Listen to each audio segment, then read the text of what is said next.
마태가 기록한 기쁜 소식. 마태복음. 저자는 마태, 알페오의 아들로 가버나움 세무원 출신입니다.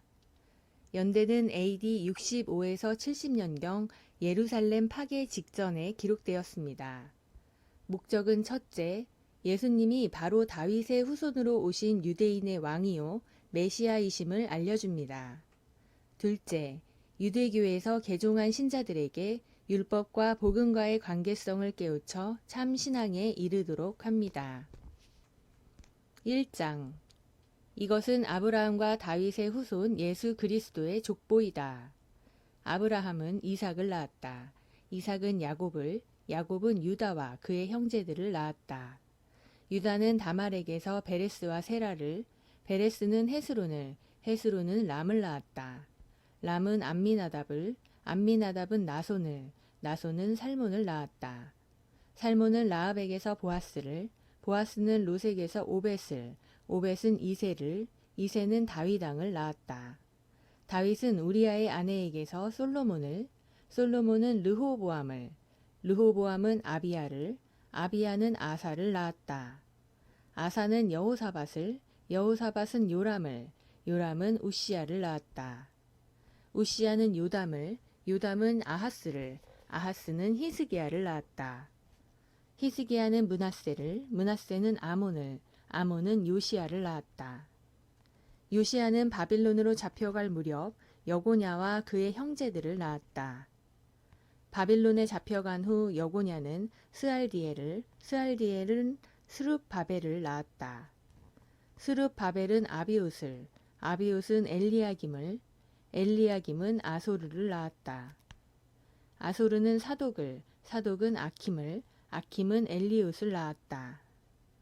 엘리옷은 엘르아사를, 엘르아살은 mat단을, mat단은 야곱을, 야곱은 마리아의 남편 요셉을 낳았다.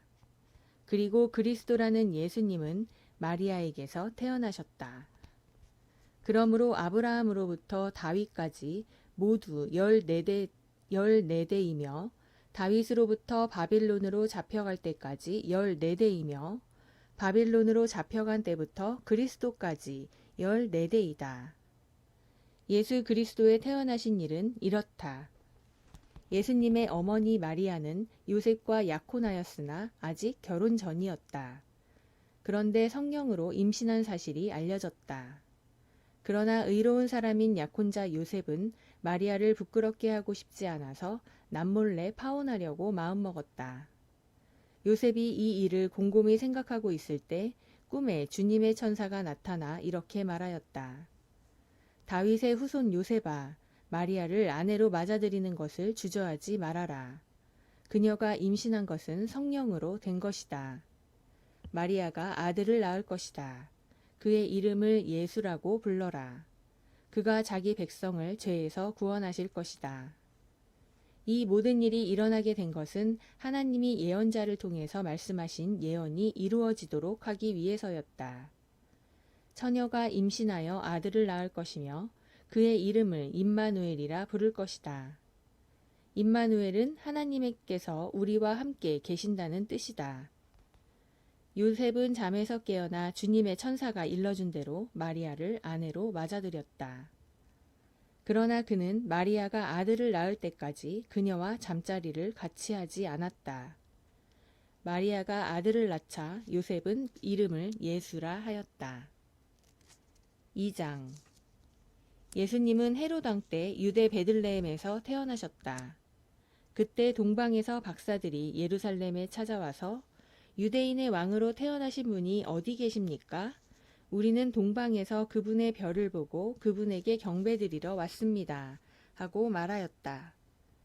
헤롯 왕은 그 말을 듣고 몹시 근심하였으며 온 예루살렘도 이 소문으로 떠들썩하였다. 헤롯 왕은 대제사장들과 율법학자들을 다 모아놓고 그리스도가 어디서 난다고 하였소? 하고 물었다. 그러자 그들이 이렇게 대답하였다. 유대 베들레헴입니다. 그것은 예언서에 이와 같이 쓰여 있기 때문입니다. 유대 땅에 있는 베들레헴아, 너는 결코 유대에서 제일 작은 마을이 아니다. 너에게서 한 지도자가 나와 내 백성 이스라엘의 목자가 될 것이다. 그때 헤롯은 박사들을 몰래 불러 별이 나타난 때를 자세히 캐묻고 그들을 베들레헴으로 보내며 가서 아기에 대하여 자세히 알아보고 찾거든 내게도 알려주시오. 그러면 나도 가서 아기에게 경배하겠소 하였다. 박사들이 왕의 말을 듣고 떠나가는데 동방에서 본 그 별이 다시 나타나 그들보다 앞서 가다가 아기가 있는 곳에 멈췄다. 그 별을 보고 박사들은 기뻐서 어쩔 줄 몰랐다. 그들은 그 집에 들어가 아기가 그의 어머니 마리아와 함께 있는 것을 보고 엎드려 아기에게 경배한 후 보물함을 열어 황금과 유향과 모략을 선물로 드렸다. 그러고서 박사들은 꿈에 헤롯에게 가지 말라는 하나님의 지시를 받고 딴 길로 자기 나라에 돌아갔다. 박사들이 돌아간 후 주님의 천사가 꿈에서 요셉에게 나타나 말하였다. 헤롯이 아기를 찾아 죽이려고 한다. 너는 아기와 그의 어머니를 데리고 이집트로 피난 가서 나의 지시가 있을 때까지 거기서 기다려라. 그래서 요셉은 밤에 아기와 그의 어머니를 데리고 이집트로 가서 헤롯이 죽을 때까지 거기 있었다. 이리하여 주님께서 예언자를 통해 내가 이집트에서 내 아들을 불러내었다 하신 말씀이 이루어졌다. 헤롯은 박사들에게 속은 것을 알고 몹시 화가 났다. 그래서 그는 베들레헴과 그 부근의 사람들을 보내 박사들에게 알아본 때를 기준으로 하여 2살 아래의 사내 아이들을 모조리 죽여버렸다. 이 사건으로 예언자 예레미야의 다음과 같은 예언이 이루어졌다. 라마에서 한 소리가 들리니 슬퍼하고 통곡하는 소리이다. 라헬이 자식을 잃고 슬퍼하며 위로받기를 거절하는구나. 헤롯이 죽은 후 주님의 천사가 꿈에 이집트에 있는 요셉에게 나타나 아기의 생명을 노리던 사람들이 죽었으니 너는 아기와 그의 어머니를 데리고 이스라엘로 돌아가거라 하였다. 그래서 요셉은 아기와 그의 어머니를 데리고 이스라엘로 돌아왔다. 그러나 요셉은 아켈라오가 그의 아버지 헤롯의 뒤를 이어 유대왕이 되었다는 말을 듣고 그 곳에 가기가 겁이 났다.